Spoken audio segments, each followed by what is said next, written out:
Today is 21st of February, which is a very important day for our global society, for everyone, which we are celebrating everyone's unique heritage as a mother tongue.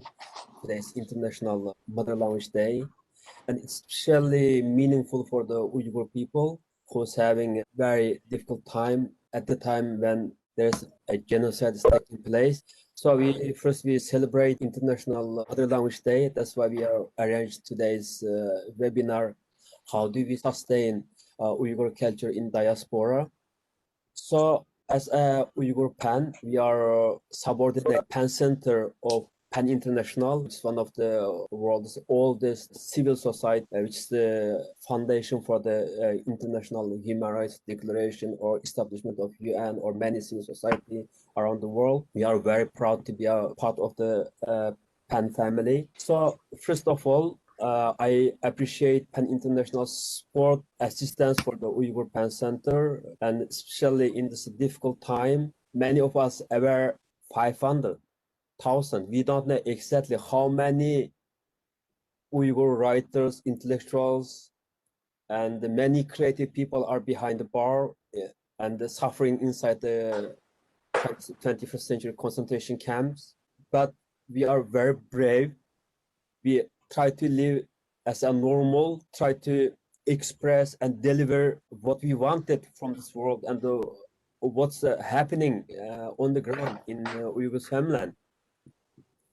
So now I give the floor to Ross Holder, and he's Asia Regional Program Coordinator of PEN International. He's very closely supporting and assisting Uyghur PEN's work in the last few years. Now, Ross, give us some of his welcome speech, please. It's great. Thanks, Aziz. Yeah, so just to say, for those who are joining who maybe aren't familiar with PEN International or the wider PEN community, that PEN is an international organization of writers dedicated to the celebration of literature, defending free expression, linguistic diversity, and the protection of writers at risk. We were first established in 1921. We have approximately 150 different autonomous centers in over 100 different countries around the world. So we really celebrate and recognize the importance of linguistic and cultural diversity.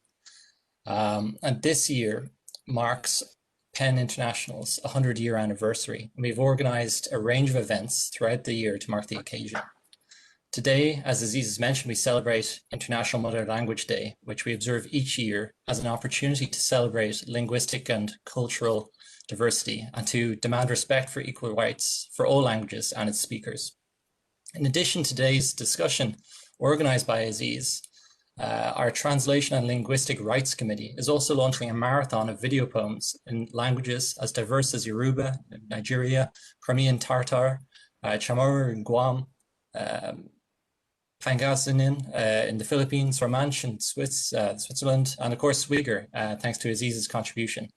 To watch this fantastic collection of video poems, please check out PEN International's Facebook page and also its YouTube channel. Yeah, that's all for me. I am really looking forward to today's discussion. The absolute repression of the Uyghur identity has been a key priority of mine for years, and it's going to be a key priority for PEN going forward. So I look forward to this as really the start of a series of webinars organized by Aziz and Uyghur PEN to really promote Uyghur human rights and Uyghur literature and the Uyghur language. Thank you. Now, as how we scheduled, so our next speaker will be Muqaddas Mijit. She's ethnomusicologist, probably only first ethnomusicology who's educated in the West. We are very proud of her contribution to the Uyghur society, and she's as well as she's a filmmaker and dancer and music manager, also creative artist. Muqaddas, now you are welcome to contribute. What do you think? So how can we in diaspora we can sustain Uyghur culture? Uyghur culture means not only shows about music or dancing. We have board of issue. We have to discuss our language, everything, and our literature, poem, and education, of course. So we want to hear about your field of contribution and your research. How do you sustain Uyghur culture in the diaspora? Thank you. Thank you very much. I'm so honored to be here, and thank you for organizing this conversation. I would say this is the first time that we all come together and try to understand what are our missions and what can we do to really help sustain Uyghur culture, or our bring to Uyghur culture to the wider audience, wider human society. I'm really pleased to be the first one to speak, and I'm a little bit also, this is a huge first step and first words that I can contribute probably. I'm hoping that the rest of the speakers, panelists will complete what I started. Thank you very much for this event. This question is a very it's a huge question, how to sustain Uyghur culture in the diaspora outside of Uyghur homeland. It's also a very important one. I think it should be an ongoing discussion with researchers, with artists, poets, language teacher, educational persons, to really create our journey, I would say, along the way, because we cannot just come up with one idea or one ways or one manual to follow to respond to this question.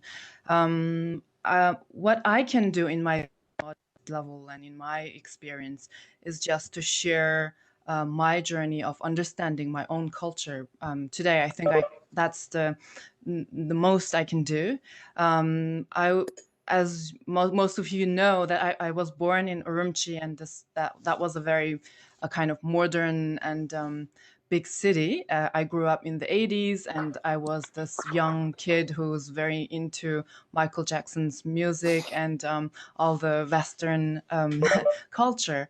But at the same time, I had this education at home, that my mother was a very educated my parents were really highly educated people, and then they really loved their culture, their history, and we always had this kind of environment to being in touch with Uyghur music, dance, and literature. I cherish these moments. I think that was really decisive and also very important for my education. My real education about my culture came across and happened when I left home, actually, and when I came to Europe. In that time, I really realized that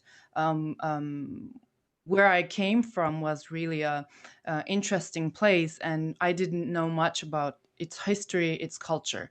So my education happened outside of homeland, which I would say today, for many people who are afraid of losing Uyghur culture, it's also important and it's possible to educate and learn about your own culture being outside. There's a lot of research have been done. There are Uyghur studies is not a young study. There's a lot of people who have been working on understanding Uyghur culture, Uyghur language, Uyghur history.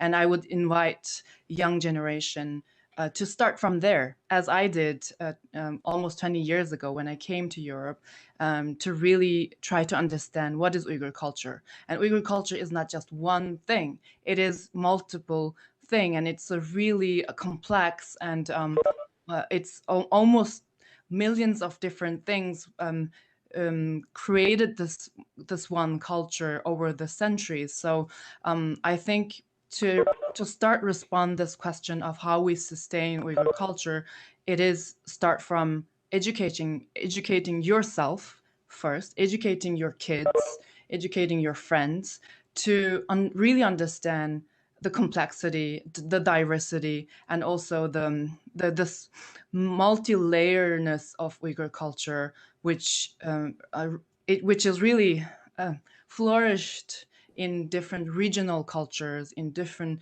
regional dialects. And it's really important for Uyghurs who are living outside of Uyghur region to understand how complex and how important culture it is. And also another thing I would share to respond, probably to brainstorm in some sense, is to really encourage a younger generation to share Uyghur culture with others, really communicate with others, and then to really be proud of what is Uyghur culture, and to say our culture is the part of human culture and the wider human culture. And we have this ability, and we have this historic material, historic background to share with the whole world, the whole humanity. That's something that probably I will say for today. Thank you. Thank you very much, Mukaddes. Probably we are the first generation in the West, but there's more Uyghurs born in the West, and the whole Uyghur society in the diaspora is really kind of in the process of how to cope to the challenge, how to integrate, and how to identify their own ethnic, national, and cultural identity. It's very challenging. In the last few years, I worked in Kazakhstan with the Uyghur PEN Centers. Many members are based in Kazakhstan. And also I learned lots of experience, how they coped, how they formed theirs, regardless how big its size, but they really formed their own kind of unique Uyghur society in Kazakhstan, in Kyrgyzstan. And but we, except Kazakhstan and Kyrgyzstan, we can say we are not able to establish a solid and accepted Uyghur society. Even in Turkey, we are still struggling to how to form the Uyghur diaspora community and in our wonderful culture. It's a very interesting topic indeed. Now we get Joshua Freeman, and he is a postdoctoral fellow from Princeton Society of Fellows. And he is, many of us know Joshua. He is dedicated work on Uyghur literature, especially translating poems, introducing Uyghur literature to the West. Probably he speaks Uyghur better than me. I must accept. I mean, like, it's very interesting panel today. We will hear lots of interesting talk, interesting conversation and dialogue. All of us, we work in a very difficult, challenging environment. Many of us, like we have say, in Uyghur we have say, taş yerde aziz deydi. And we know we lived many years, 10, 15 years in the West, and we almost separated from mainstream Uyghur society. But we know how much we love this culture, how much we value it. And even whenever I speak in Uyghur with my children, I just like, I feel like I return to myself. And now, Joshua, it's your turn. Please share your thoughts, your work, and how can we sustain the Uyghur culture in the diaspora? How can we contribute the wonderful culture and the literature? Please, you are welcome to speak now. Yeah, thank you so much for that generous intro. And thank you to everybody who organized this event today. I'm really happy to be here. And I'm glad I finally got the video to work. So I want to talk today about Uyghur poetry in the diaspora.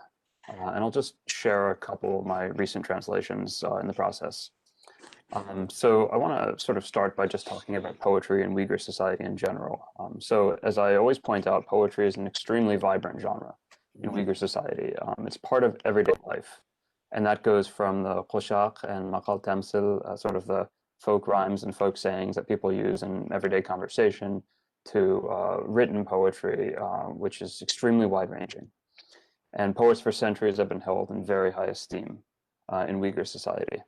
Uyghurs in all walks of life write poetry. Many Uyghurs in all walks of life write poetry, at least occasionally. And most Uyghurs know at least some poetry. In Uyghur society, poetry is a very natural way of responding to and expressing major life events, joys, challenges, sorrows, anxieties, tragedies. And even with the Chinese state's severe and ongoing repression of Uyghur culture in the Uyghur homeland, poetry has remained a means of cultural persistence and survival for the Uyghur people, including in the diaspora. So as disaster has overtaken their homeland, Uyghur poets in the diaspora have responded very powerfully and movingly in verse. I find it really inspiring to read poetry by diaspora poets like Tayramut Izgil, Muyassar Abdullah Khandan, Abdulkhair Qadir Erkan, and many, many others, all of who've written about the ongoing crisis in the Uyghur homeland. Their work speaks to the power and the tenacity of Uyghur culture, even under really impossible circumstances. I think often of a stanza from Khandan's powerful poem Back into the Flames, which contemplates the death of an inmate in China's internment camps. So I'm still sort of working on my translation, but here's the stanza that I keep coming back to. Don't think of crying if the news says I have died. Instead, say that I'm free now, from cold, from hunger, from thirst, from the hardship of identity. Take one rock from your heart, grow lighter. But it's not just professional Uyghur poets who respond in verse to the ongoing crisis. Poetry, as I've said, is a truly widespread art form in Uyghur culture, and many Uyghurs in the diaspora who are not professional poets or writers have also responded in verse to the tragedy in their homeland. And I was thinking this morning about a poem written in 2020 by a Uyghur woman living in Europe who prefers to remain anonymous, but she shared this poem with me, and I'm sharing my translation with her permission. A body awakening among aches, an old woman peeking out her window each morning, a sky raining every half hour, a lake thirsting for water, a heart hungering for the desert.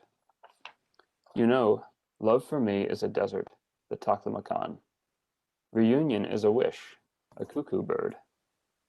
A fortress rich with stories, a city rich with history, a human grown lazy, a heart of cement, a job of paper. You know, happiness for me is a daydream, utterly pale. Life is a notebook, utterly blank. Every time I read this poem, it brings to me in a very powerful way the longing for home, the longing for homeland, for loved ones. And again, this is from somebody who is not a professional poet, and it's expressing a somewhat different sentiment from the Khandan poem I just shared a verse of. But each of them really powerfully speaks to the tragedy that is happening in the Uyghur homeland and the psychological burden that it places on people in the diaspora. But tragedy and exile are far from the only themes explored by diaspora Uyghur poets. And I wouldn't want to give the impression that everything is dark and gloomy in Uyghur poetry in the diaspora, because one of many sort of impressive things about Uyghur culture is its ability to find humor and joy and light in the darkest times. So every theme that you would find in poetry anywhere is explored in Uyghur diaspora poetry. There are just as many love poems as there are poems about tragedy, probably more, I would say. I'm actually in the middle of translating some very original and abstract love ghazals by the refugee poet Erkan. So I just want to share my translation of a few of these ghazals, these couplets. On a shadow that crossed world fires to the sky is written, let only knowing soil rest. Flowers opened by a lover's outstretched hands, do the final line of the second secret. The thirst inscribed in soaring life birds' chests is not the cracked night of the spirits. Its life was in life, its water in rain, each fallen ash flake shining on a blade of light. In a graveyard of roads, exhaled into bodies, blood portraits were etched into dusky eyes. To cry at life's festival, or smile as it mourns, fate's swooning magic written on a single point. So I hope I've given at least a little sense of the range of the poetry being written in the Uyghur diaspora. And keep in mind, the vast majority of the Uyghur population is still in the Uyghur region. We're talking about relatively small populations in the diaspora, and yet because poetry is so vibrant in Uyghur life, there are an amazing number of great poets in the diaspora, and even people who are not primarily poets who are writing great poetry. So just in conclusion, I want to talk a little bit about the circulation of poetry in the diaspora, because that's one of the most impressive parts of it. 10 years ago, there were very few publishing organs in the Uyghur diaspora, and everything has really ramped up in the last few years. It's almost as if, in fact, it's probably not almost as if, it probably is the case that the crisis in the Uyghur homeland helps give people, or gives people, a sense of urgency about the importance of preserving culture, the importance of printing, the importance of sharing, the importance of circulating. So a lot of the poetry circulating in the diaspora is shared digitally through websites, through social media. That is the case for poetry, has been for a long time in the Uyghur homeland as well. With the advent of the internet, that became a major means of circulating poetry, and that's true in the diaspora as well. But increasingly, poetry is also appearing in new Uyghur language journals in the diaspora. Even the pandemic has not stopped this. New journals are being written, edited, created. I think most of the time it's people just working in their free time because it's something they care about and love. And this is particularly true in Turkey, but elsewhere as well. Diaspora poets are increasingly bringing out their own volumes of poetry. Again, I want to stress just how impressive this is. The sort of technical ability, the facilities to do this were very limited just a few years ago. You know, Uyghur, of course, has its own script. There are all kinds of technical issues involved, but in the last few years, and especially within the last year or two, so many diaspora poets have brought out their own volumes of poetry. And, you know, I'm doing what I can to introduce diaspora poets' work in English. I keep publishing them in different journals, and I try to publish a couple new translations each week on Twitter. But I think Uyghur poetry is something that the world should be learning from. And I hope more people begin translating it. I hope that more people outside the Uyghur community begin reading it. So I will leave off there. Thank you, everybody. Thank you so much, Josh, for your contribution. It's very insightful how much you wrote on Uyghur poetry. But I really like make one comment about what you said. Yes, we all accept the diaspora Uyghur community is just like a drop from the ocean. We are very, very small. We cannot represent for the whole, probably about 20 million Uyghur population in East Turkestan. And the problem is, what I noticed in recent years, my own diaspora experience. China is such an authoritarian state. There's no freedom of expression, no any liberal thought allowed in the society. Way, even the regime is not allowed in this difficult time, tragic time. It's very, very crucial. Even we are less. We must, the Uyghurs in diaspora must lead or contribute a liberal thought, freedom of expression, freedom of right. And we have to generate this creativeness, the contribution, because we are living in a digital era. No government has the power to destroy any culture, any heritage. I'd like to hear from Abdulwali Ayub. He's one of the leading activists who try to establish Uyghur language school, primary education for Uyghur children. That's back 5 or 6 years ago in Uyghur language, Uyghur education. Now he lives in Norway. He writes most of the time. He writes in Uyghur, educate Uyghur youngsters, Uyghur society, and he also tried to bring the kind of liberal thought, liberal expression among Uyghur society, which we desperately needed to make the Uyghur society much more open, much more liberal, rather than focus on the achievable, but we could not sacrifice other different opinion, different idea, different way of thinking. How can we sustain? How can we live like as a normal nation? So it's very important. Like Abdulli, Muqaddas, and Tahirjan, all of them are one of the pioneers in the Uyghur society, contributed a lot in many ways. I think Abdulli is not here. Hello, Abdulli. Okay, now He's here, but I don't see his yes, he video. probably problem in his connection. Mm. Otherwise, we can move for the next speakers. Now, Abdulli has some problem in his connection, so now we move on for the next. So I would like to introduce Rachel Harris.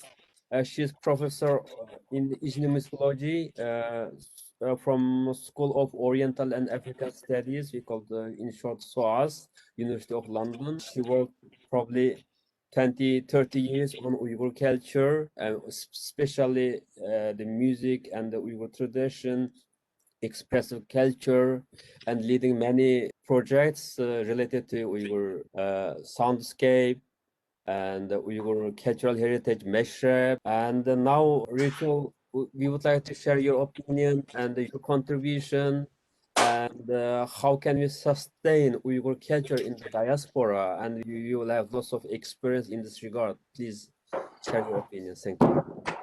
Thank you very much, Aziz. And thank you for organising this great event. It's very inspiring to be on this panel with all you guys who have done so much in your different ways to support Uyghur culture in the diaspora. So thank you for all your work. I'm just going to talk very quickly about one aspect of ongoing efforts to sustain Uyghur culture in the diaspora, and that is my research, which has been in Kazakhstan over the past couple of years, working with Uyghur communities and their efforts to revive this thing called Meshrep gatherings, which are opportunities for communities to come together around food, dancing, music. So the excitement about Meshrep really, Meshrep have always been exciting. What am I saying? But Meshrep came to the international stage in 2009 when China submitted Meshrep as a form of intangible cultural heritage to UNESCO. And since then, we've seen the efforts in the Uyghur homeland at sustaining Meshrep transform into kinds of stage, song and dance performances. And then as the crisis in the Uyghur region got worse and worse, we saw Meshrep turn into a tool for tackling extremism, according to the Chinese government, really becoming a kind of compulsory form of song and dance, which Uyghur villagers and townspeople had to perform in order to cleanse themselves of the virus of Islam, as the Chinese government had it. So it was really at that point that I started looking to the diaspora to see what other ways there might be of sustaining Uyghur heritage.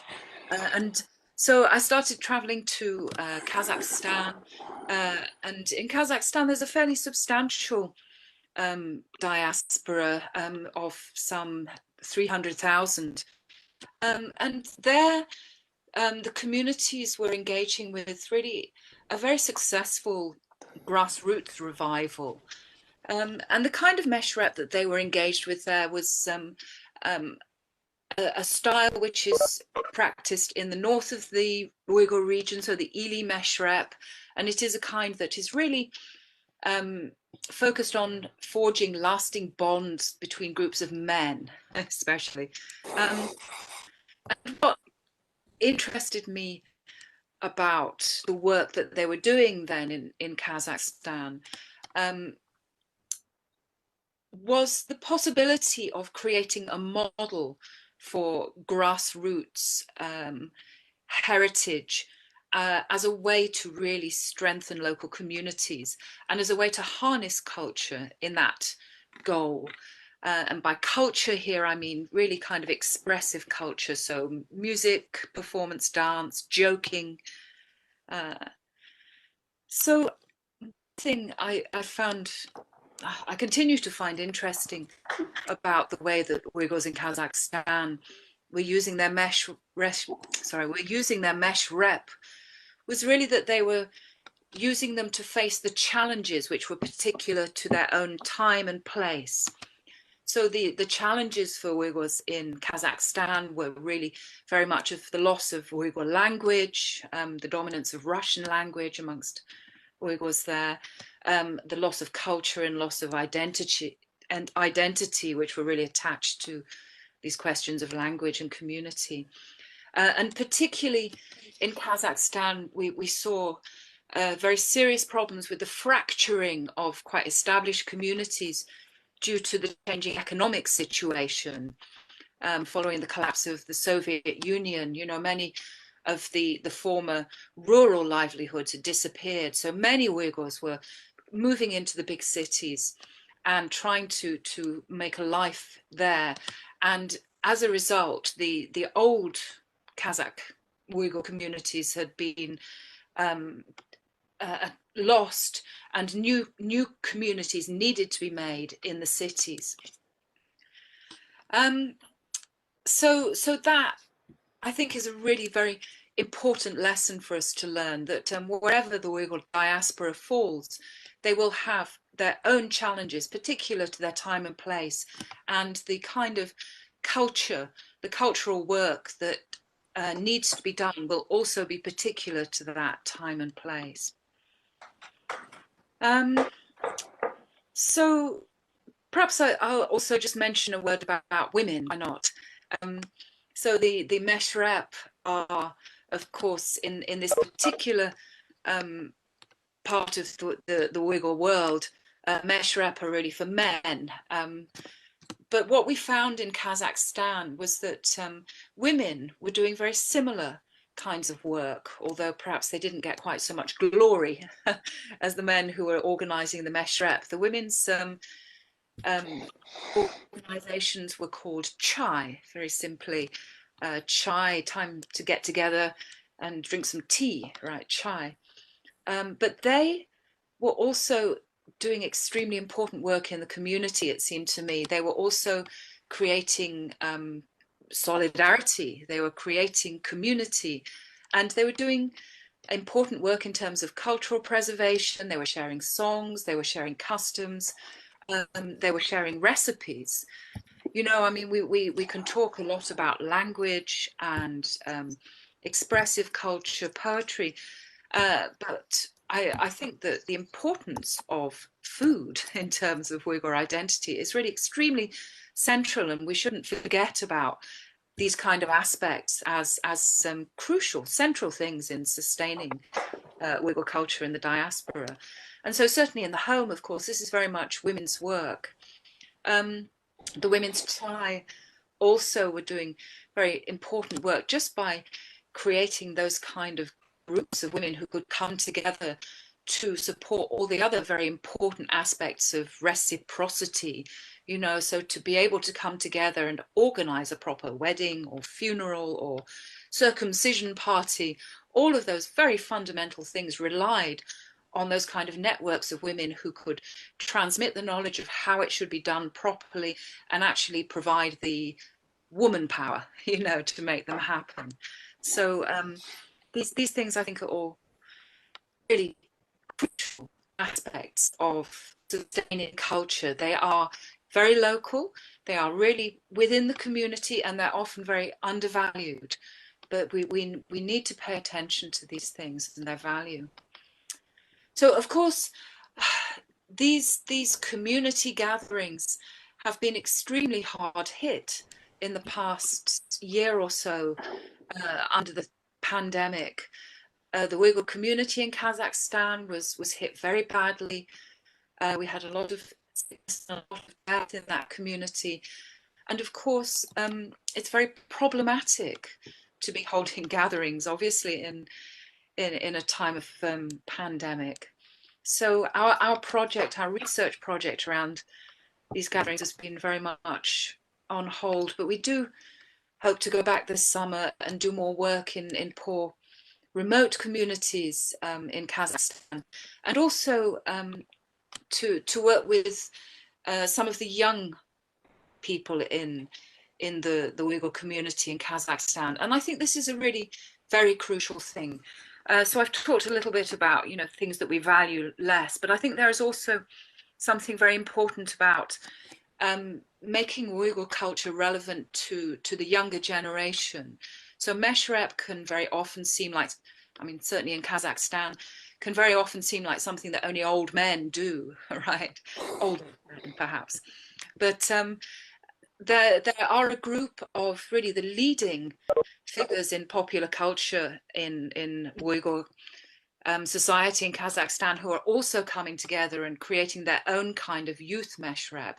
And I think that kind of thing is really crucial, you know, and this speaks to young Uyghurs really across the diaspora. And I know, I don't know if Muqaddes still wants to be known as a young Uyghur there, but you know, people like her and other young people in the diaspora have really been making very important efforts, it seems to me, to make their culture relevant to young people today, and really, you know, to make Uyghur culture cool. And that is also a really important and valuable thing. So I'll stop there. Thank you. Thank you so much, Rachel, for your contribution. The Central Asia, Uyghurs in Central Asia is very important and the leading part of the Uyghur diaspora community. Of course, Uyghurs used to live there, but the majority of the Uyghur diaspora community is established since 1962, when the border between Soviet Union and Volga or China was opened, and many Uyghurs and Kazakhs migrated to Central Asia. So we are very happy about. We are not a small Uyghur diaspora. Actually, we are very big diaspora. At least we have. That's why we say about how to sustain Uyghur culture in the diaspora. We are roughly estimated we have almost more than 2 million Uyghur diaspora population. But when we talk diaspora, sometimes we forget about Central Asia. Actually, they are our mainstream diaspora community. We mostly focus on Turkey or Western Europe or North America. Yes, so that's how we started our work in Central Asia. Uyghur PEN Center's majority of the members are based in Kazakhstan and Kyrgyzstan, and there's lots of writers, lots of teachers. There are so far estimated 64 Uyghur language schools and Uyghur theater. And yes, that's also what Kazakhstan Uyghurs proud about it, and also we proud about it as well. But for the Uyghur population in Kazakhstan, it's not enough. It need to be more kind of encourage their mother language education and their social life, cultural life. Now, I just would like to mention Uyghur diaspora community. Central Asian Uyghur community are also one of the most important part of the Uyghur diaspora community. And now the next speaker, Tahir Imin. Tahir Imin is one of the Uyghur cultural activists. What I remember Tahir Imin was 4 or 5 years ago. He started the campaign about Uyghur Dokpa Day. I was very impressed with this movement. He was very active in Urumqi many years ago.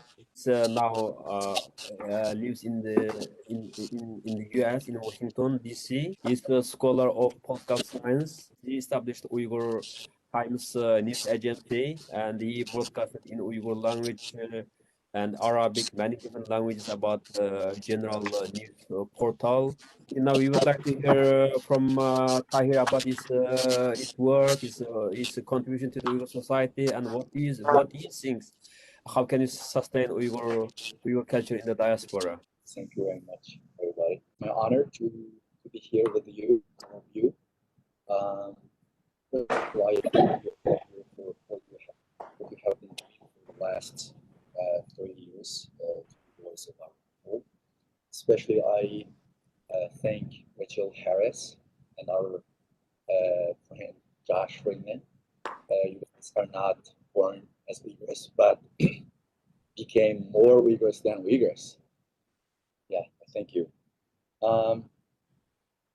My ties with culture starts from my very early childhood, but I was born and grown up in Kashgar, which considered as a hub of Uyghur Cultural Center.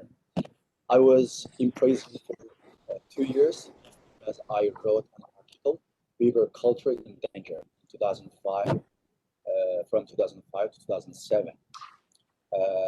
That was a defining issue in my lifetime. I wrote an article, said the Uyghur culture is in danger. I was imprisoned for 2 years. After I have released it, I started a campaign to raise awareness among Uyghur generation, to be very vocal and strong, to preserve Uyghur culture. That's today. I planned to call it Uyghur Day every May 5, but I wasn't able to call it. I have consulted with Abdulkadir Jalaluddin, Rahila Dawood, Imin Tursun, Yer Mohammed Tahir Tulu, all of the prominent Uyghur scholars. All of them said it's not possible even to call it Uyghur Cultural Day, so we have to change it. I thought a lot. I thought Uyghur Cultural Festival can be the best term used or celebrate Uyghur Day. So in my opinion, it's Uyghur Day every May 5 to celebrate Uyghur Cultural Festival. Now it's became more publicly known as a Uyghur Cultural Festival Day, but I think it should be called Uyghur Day. After I have became a little bit richer, around 2012, 2013, I have developed a Uyghur cultural shop. I have built a Uyghur.com to sell Uyghur products to Chinese mainland. That was very popular Uyghur products. We have developed like the closets, Uyghur cultural closets for Uyghur children. I think it's very important to provide the closets for Uyghur children. Then we went to Hunan to ask the Chinese government to set their Uyghur closets, but it wasn't permitted by the government. So yeah, I have a very strong passion to preserve and strengthen the Uyghur culture. If we focus on develop and sustain the Uyghur culture, maybe what we can do would be in diaspora. So in homeland, in diaspora right now, before everything else, I think it's very important to identify the challenges the Uyghur culture faces today in diaspora life.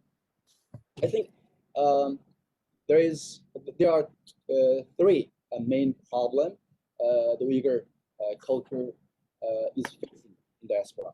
One of them, the idea that Uyghur culture, the idea that strengthening, developing, and education and the media talk about Uyghur culture hurt Uyghur cause. There is very strong idea that people believe, many people in social media express that if you say, if you talk about the dance, if you talk about the Uyghur music, Uyghur clothes, that would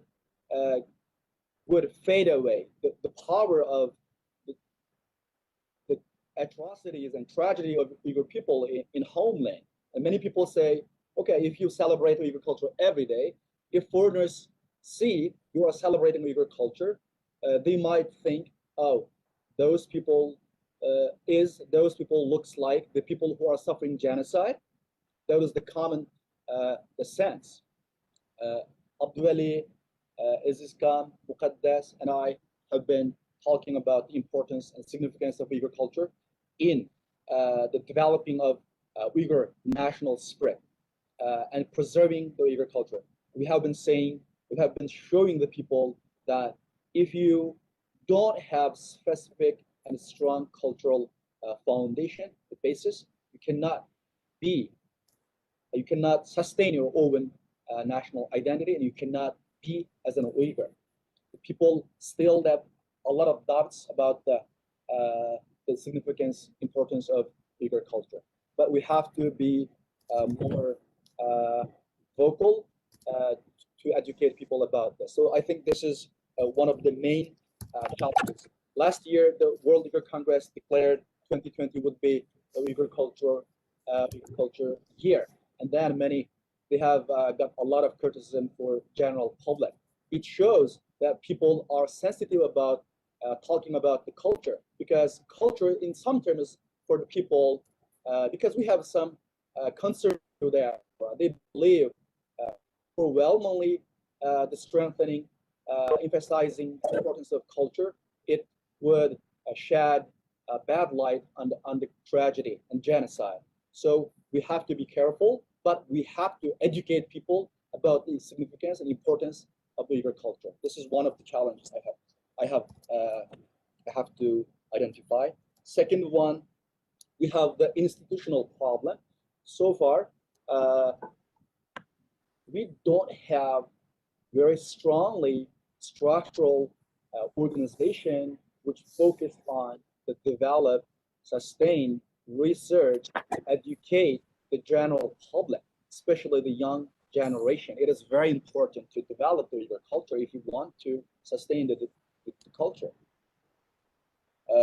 Only the community centers, only the families, only the social media cannot contribute everything we need, because the three factors which have been helping the Uyghur diaspora to develop Uyghur culture, sustain so far, is the family, one of the main foundations. Every Uyghur can see Uyghur food, you can listen to Uyghur music, you can see, or you can wear the Uyghur clothes, and you can listen some Uyghur musical instrument, everything, in every family. And also the public community centers. Sometimes you have the wedding ceremony. Sometimes you have funeral. In every occasion, public ceremony, Uyghur would celebrate, show, enjoy the very important part of Uyghur cultural life. That is important, but it's not enough. And lately, the thing, social media. Social media, Uyghurs in Instagram, our team, we have opened the 3 accounts. We have more than 40,000 followers, Uyghur people and Uyghur culture.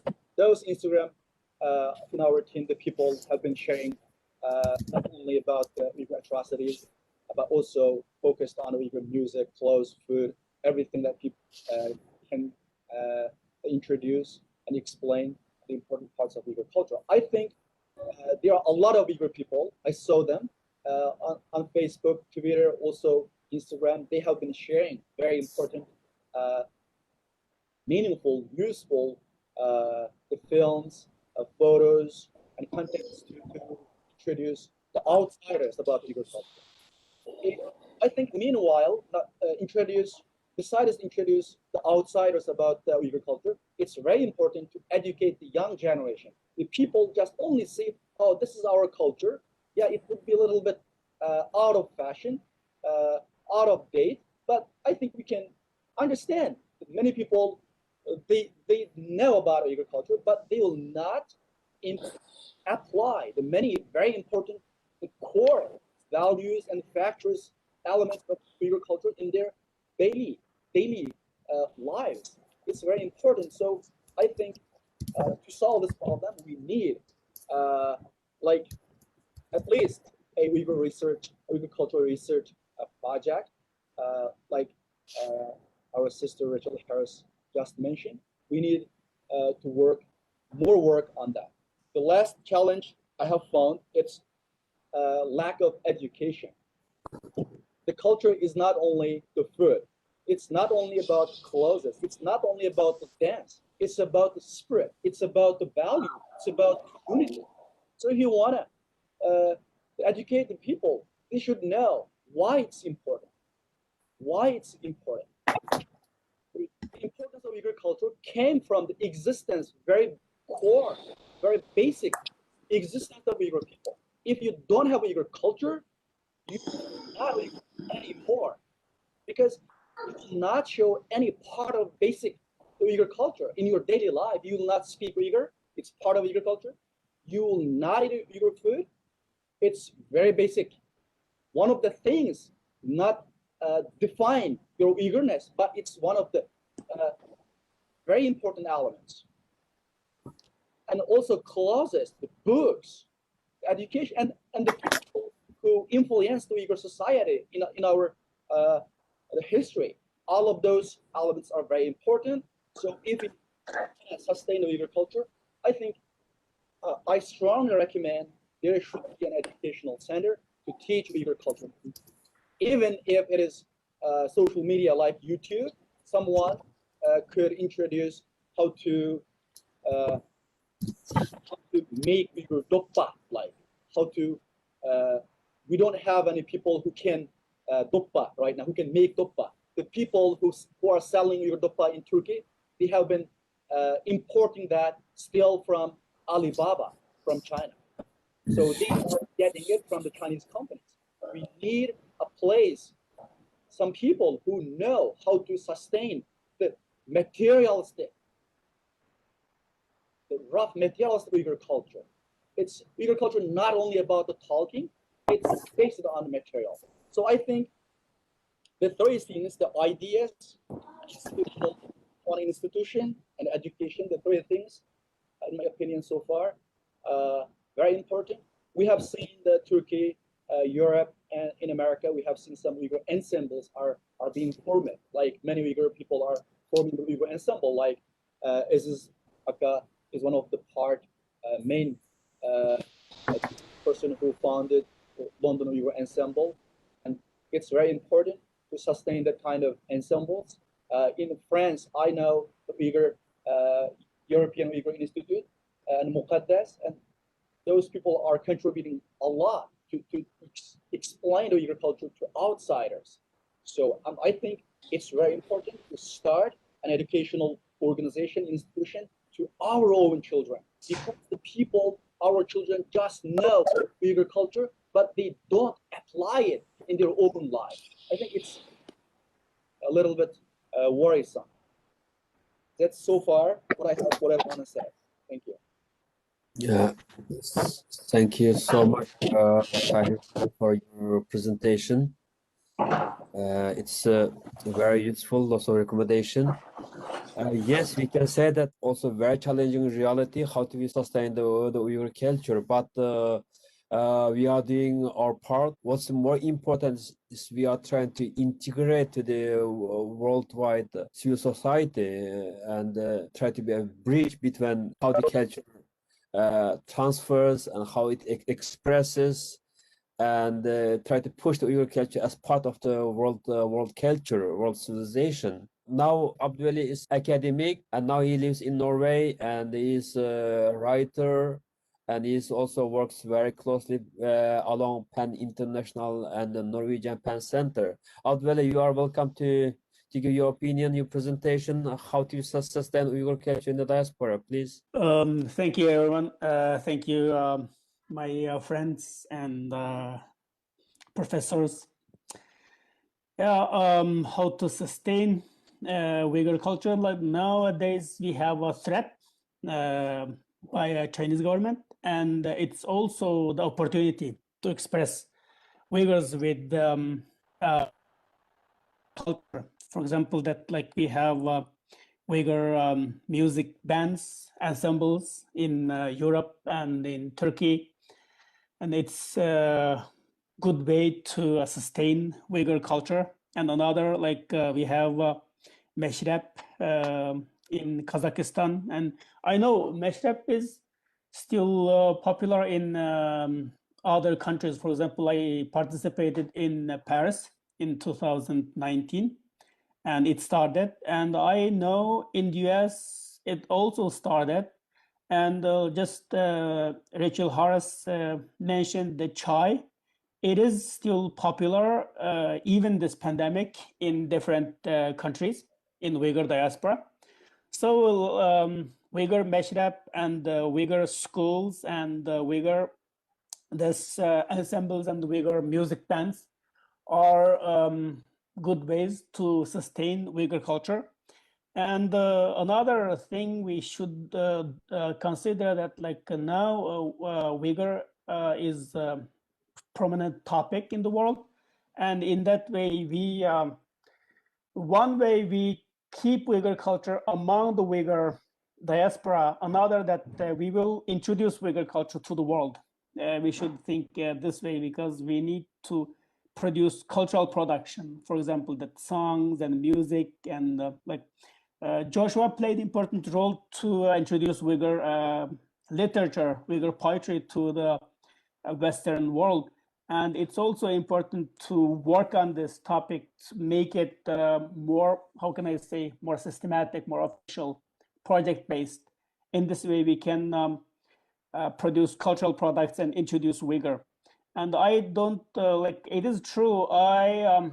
That it's important to talk about atrocity and oppression and persecution, but it's also important that how beautiful Uyghur is and how lovely this people, how important this culture. In that way, we will get more attention. It's also, I don't like always like what we have suffered. I don't think it's not always the way. We should say something beautiful, something lovely, something attractive. And yeah, so this is like we should have new cultural production. For example, that yes, in Kazakhstan, as Rachel Harris mentioned, that like old, like in people's opinion, it's old ways, old fashion. Why not? We need to have a new mashup, like a mashup, like we all. I think the Muqaddas already tried her dance. It's different. It's not the traditional dance we get used to. It's different. And her like poetry reciting, like she's good. It's a good way to create something new. So I think not only preserve Uyghur culture among the Uyghur, and it's also important to like produce cultural production to present to the world. Yeah, thank you. Thank you so much, Abdeli. It's very important points you made. We are very sad indeed, but we always try to smile, as we say, with our creative way and present Uyghur culture. I said a term used during the Second World War. Moscow doesn't believe your tear. It's a very popular term in Uyghur. We say Moscow közü şişenmeydi. Biz közü şişenmemiz. We Uyghurs, we don't believe in tears. We believe in our work, in our contribution, in our positive thinking.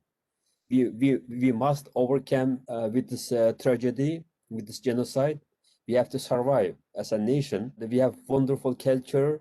We contributed so much to the world culture, world society, and we have to preserve it as a nation. Now, get back again our very important topic of our very important guest, Ross Holder. He is Asia Regional Program Coordinator for PEN International. He's working very closely supporting Uyghur PEN Center and other PEN centers in Asia. And now, Ross, please, can you give your thought?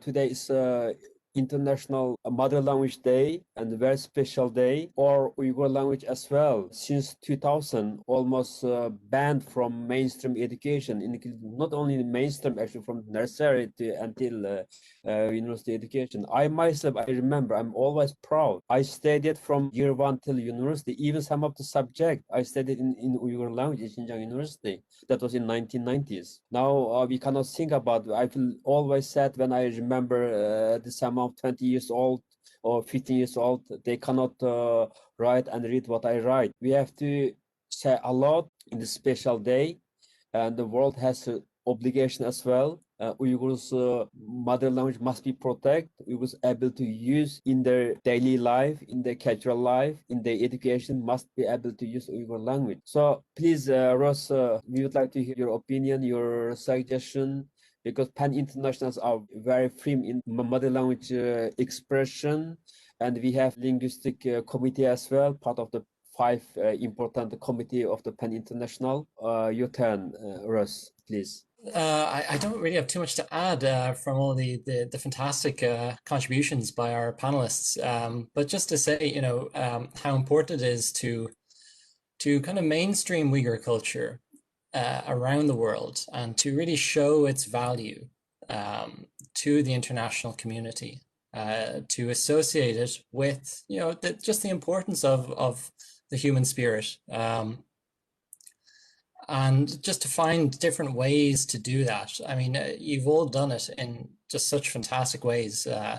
Mukadas, you know, through your artistic expression, Joshua, just the fantastic work you've done, just promoting Uyghur poetry to new audiences. You know, seeing your op-ed in the New York Times, it was so fantastic to see. And, you know, it's done a lot to advance the conversation. Rachel, you know, you've been doing this for so long. I remember I was at the Uyghur conference in Washington, I think it was back in 2014.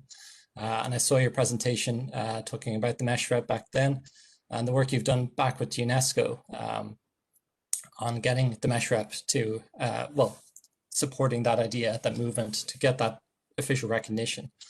So, yeah, I mean, yeah, I could go on. But yeah, it's just to find new ways of doing this, new ways, and you know, also yeah, the importance of situating the conceptual whole of culture. It's really hard to define. That goes, you know, as Tahir was saying, just beyond its material parts, to combine the intangible and tangible aspects, and to try and like project that Uyghur spirit out. And you know, the world is starting to listen now, and we need to kind of show what is being lost and how we can really try to move the conversation forward. So, you know, I'm open to ideas on this and how PEN International and PEN Community can continue to promote Uyghur culture, not only in terms of its language and its literature, but more broadly as well, and how we can coordinate and collaborate with other organizations to kind of fulfill that objective. But yeah, that's all for me. Thank you. Thank you so much, Ross, for your presentation. Literature is a very important part of Uyghur culture, and as popular as song and dance. Like many young Uyghurs now keen to publish and keen to write in Uyghur language. And we are very helpful, or literature or art or expressive or performance culture will be very strongly connected. But we are also struggling because of the pandemic. We cannot gather together at the moment, but we are very helpful. We will do a lot with many of my friends, colleagues. And yes, we have our time's already run out.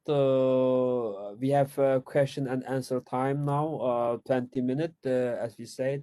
Now we can, yes, thank you, Muqaddas. You unmuted. Now, any of attendees for this webinar, you are welcome to raise your hand and ask your question, written or speaking.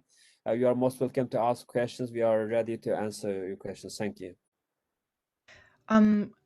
Before anyone asks any questions, I would like to just come back to this idea of being creative. So I think that's, I want to ask a question about this sustainability and being creative, how to find creative ways of working towards mainstreaming. I don't know how to say it, just to like, as I don't know, the Indian dance in the Western society is a really mainstream idea, and a lot of people really love yoga. And for Uyghur dance, I mean, there's also Uyghur poetry, Uyghur dance, Uyghur music can be also have that kind of potential to become mainstream and also influence world culture. And by doing that, it gives also to our young generation to, you know, really be proud of their own culture and also to work towards that humanity and human stage. So that's also something really interesting to think about and to work towards. And I have been doing some creative work, yes, but it is not a very easy task, and I have been encountered with some resistance towards my work as well. So if in the panelists, if you have any suggestions, ideas of how to create this kind of enthusiasm for being more creative, to use our culture to create more new ways of popularizing our culture, if you have any ideas. That's my question.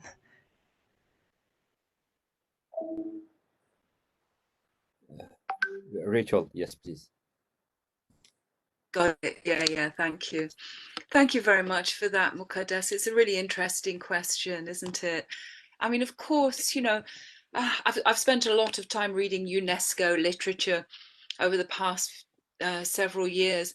And of course, the one thing that they constantly emphasize is the importance of culture never standing still, of always regenerating and recreating. So I think, you know, the creative impetus is extremely important, you know, and you are, as one of the other speakers said, you know, you are a pioneer. I think it's so important, and I hope that you get the you know, the respect and support that you need and deserve, you know. If I may, I have a couple of other thoughts in response to some of the comments I've heard. Very interesting statements from everyone.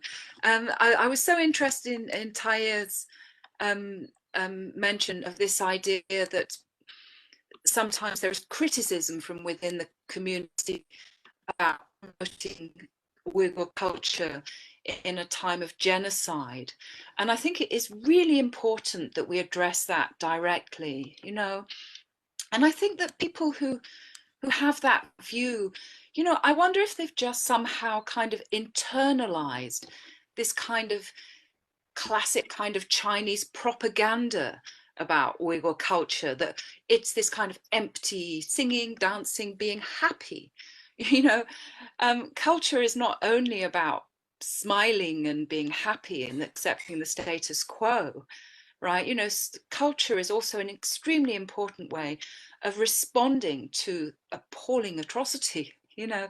And I think, of course, you know, we see that very clearly in Josh's translations of these extraordinary poets in the diaspora. But, you know, also, you know, expressive culture like song and dance can also be a powerful way of dealing with trauma and, you know, and finding new hope.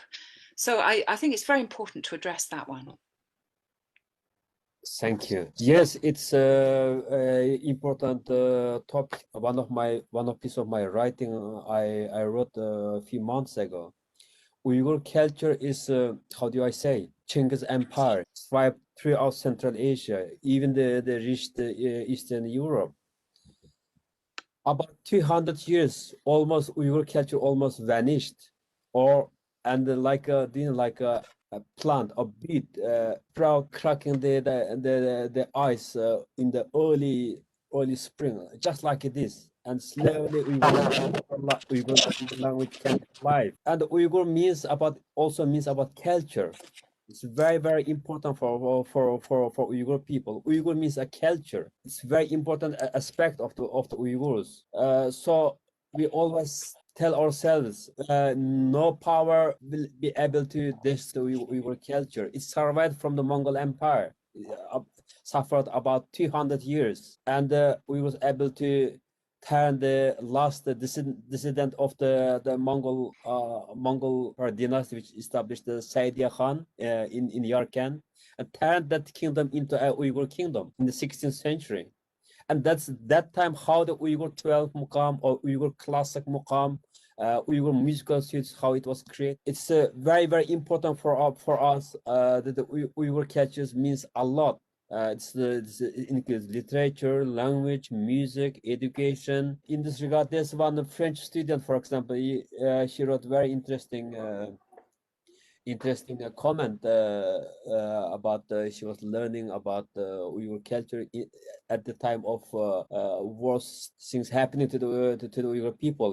Genocides happening now. There are many Western young people are learning the Uyghur culture, which is so why we talk about how to sustain Uyghur culture, why we talking today about Uyghur culture is very, very important, because many people want to know and how the Uyghur culture look like, and what the Uyghurs themselves talk about Uyghur culture, and in the collaborator with the Western scholars, academics, and activists. So it's very, very important for us that this kind of discussion.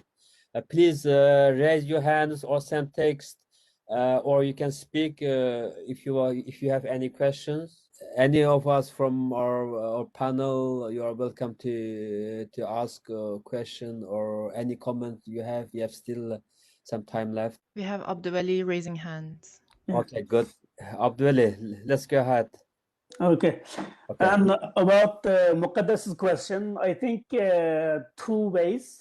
For example, one is we have a Dolan dance, and we can try to promote this because it's a collective dance, and you can dance together, and it will be more fun. And another is like opera style.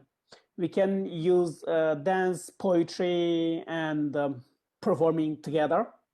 And like just as Muqaddas tried in Washington, and we could try it like mixture with some, like actually mashup is included the opera's element. So we can call it mashup or we can call it opera, but we can use Uyghur mashup style and like maybe include that Dolan dance. And actually we thought this before, like seven pain, yeah, 7 pains or 7 ordeal, something like pain of mother and pain of son and something, and like through poetry and reciting poetry that way, and like include dance, and we tried to perform that kind of opera, but it hadn't succeeded because we hadn't started, and we like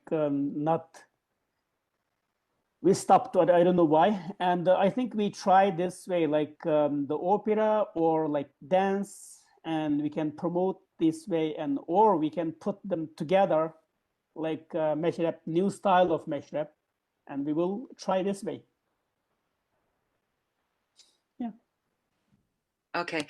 Yeah, I just wanted to acknowledge the very important comment from DM, which talks about the importance of Islam in Uyghur culture.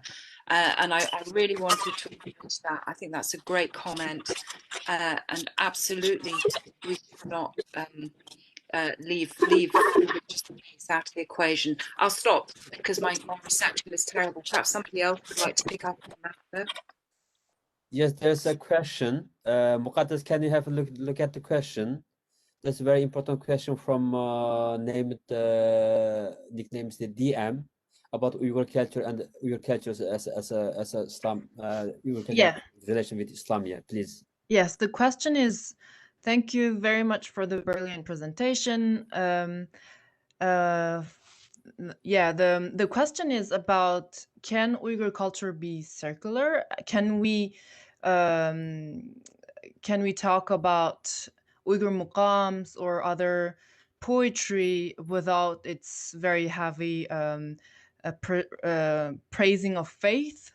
And Uyghur clothing and moral tradition can stand outside of religious heritage. So the question is about, like, can Uyghur culture be more open to, can it be more inclusive? Is that, like, it's a really long question, so I just resumed it. Actually, Mukaddes, I was hoping you might respond to it, but if I'll start off. Okay. So I think it is one of the big challenges actually facing the Uyghur diaspora today to be able to bring to find a common space where people of different approaches to their faith and their religious practice can actually come together and share a shared sense of Uyghur identity. I really think that's such a crucial thing at the moment. And it was actually one of the things that I really appreciated about the Uyghur Meshrep in Kazakhstan, that the people there, they were working very hard to find a kind of shared ground, which was not always easy, which could accommodate people who are, more strongly pious and those people who just wanted to party and drink, and to actually bring them together in a space where they could have a conversation. And I think that is a really crucial thing because, of course, all of Uyghur music, dance, clothing, and all of it is deeply, deeply intertwined with the faith of Islam. There is no way that we can, pretend that Uyghur culture is a secular thing. Of course, this was part of the problem with the way that it is presented in China. So thank you very much, DM, for that. If I can add something to that, just an anecdote. When I was working on the Sufism, the Sufi brotherhoods in the Ili region, and one of the first thing that the Sufi master, who he's a Naqshbandi master, when he was talking about how people came together and did all the zikrs, and he was saying everyone was welcomed without any restriction about your religious background or where you came from or your ethnic identity. Everyone was welcome because Ghulja was a very multi-ethnic, multicultural place. And then there was Hui, there was Russians, there were Mongolians, Manchus, and then everyone was welcome, and they found common ground because there were movements, poetry readings, and religious singing. And it was not. It was, of course, about faith and Islam, but it was also find a collective connection and find a kind of peaceful and safe space for everyone. So that has been my experience when I was sharing Uyghur culture with other people. And Abdul Ali was mentioning this project that we did in Washington. Actually, we worked with contemporary dancers in that project, and also I used a lot of Sufi elements, and at one point I asked everyone to do a zikr and everyone joined in.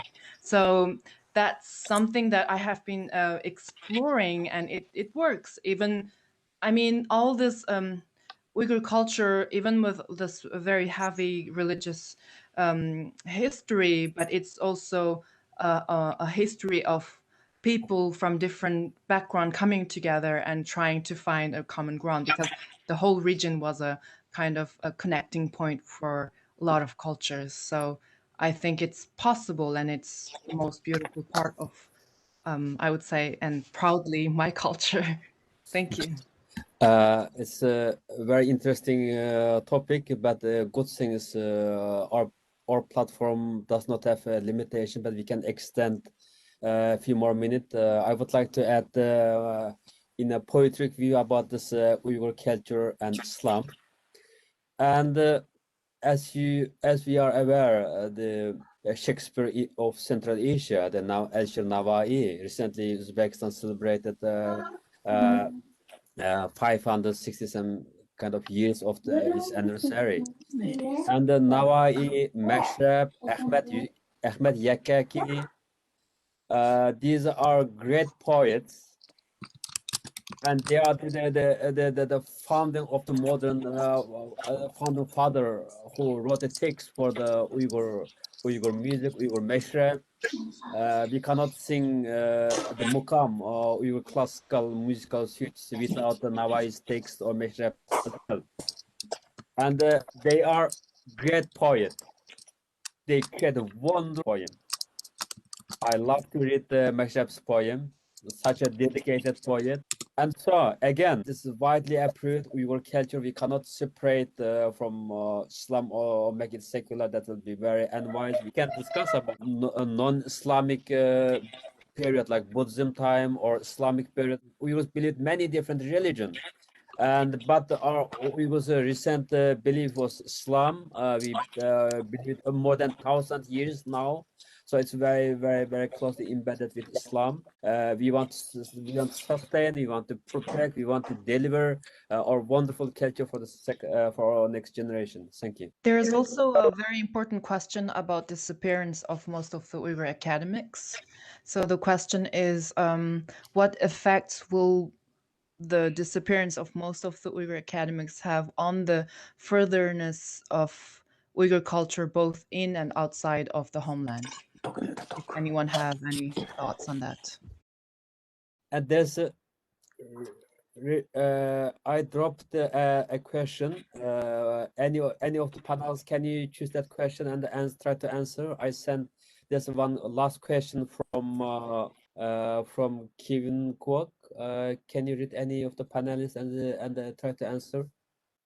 It was about Chinese Australian lives in the UK. Yeah, that's a nice question. Sure, Yeah. sure. I mean, there's a few collaborations going on, and you know, I think that's a great thing to be doing, just raising awareness and being creative.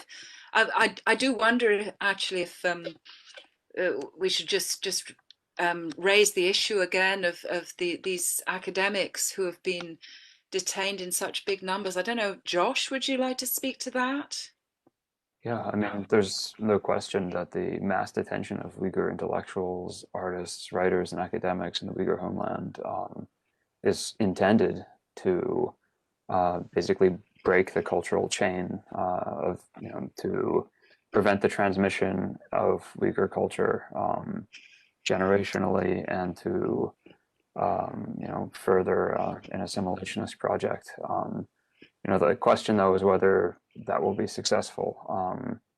I think the answer is that while it's extremely destructive, it's not possible to simply wipe out Uyghur culture and identity, not least because, as I was talking about, just to take the one case of poetry, you know, poetry, as I said, is not something that only a few elites write in Uyghur society. It's something that many, if not most Uyghurs, write at least a little bit of. So the mass detention of Uyghur intellectuals, writers, artists is horrific, and it's very destructive to not just individuals, but the culture as a whole. And it's something which is taking away something of great value for all of humanity, but it will not in the end be successful in the goal of wiping out Uyghur culture or preventing Uyghur continuity or bringing an end to Uyghur identity. It will not succeed. Thank you so much, Josh, for your comment. Yes, we cannot hide any kind of Uyghur situation, Uyghur tragedy, to be pretend we are as a normal people. Yes, there's lots of creative people. As I said earlier, 300, 500, 1,000, 2,000. We don't know the exact number. There's a great number of Uyghur creative people, writers, journalists, artists, musicians, dancers. All of them are behind the bar, inside concentration camp, or they are sentenced. For example, I was talking yesterday with some of my friends about Ablajan Avud. He was reported by BBC 3 years ago as a kind of 3 or 4 years ago, probably as a kind of model of Uyghur a young generation who can sing and dance and make even the ordinary Han Chinese people happy. Present the Uyghur homeland as a kind of a colorful place. Now he's also not welcomed by the regime. He's now disappeared. So we, as a Uyghur PEN Center, we promote Uyghur culture, Uyghur literature, and also we will fight for Uyghurs' freedom of expression, freedom of right, And especially we are now this at the time of tragedy, we more concentrate on the Uyghur writers, Uyghur intellectuals who's unjustly and victimized by the regime because of their dedicated career. Like we remember today again our much loved poet Ferhat Tursun, and our even more much loved academic and Rahila Davut and Ablajan Ayub. Each time when I mention their name, I feel my heart just the pain. I can feel it. I can feel it. So we are strong here together, and all world is watching us, listening to us. Please support Uyghur people. Save this culture, save this people, and we are part of the big world community. We are part of you, and no regime has power to destroy minority or smaller number of people's cultural and linguistic political existence in this world. And thank you so much for all the panelists' wonderful contribution, and for the audience today made time attend for our conference, for our webinar. And we will arrange more this kind of online discussion. We will be more. And again, I'm very, very pleased and honored represent for Uyghur PEN Center, and you are our gratitude always to you. Thank you so much. Now we have to end our meeting. Thank you so much. We have to end now. Great, thank you, Thank everyone. you. It was a pleasure. Thank you. Thank you for organizing this. Thank you.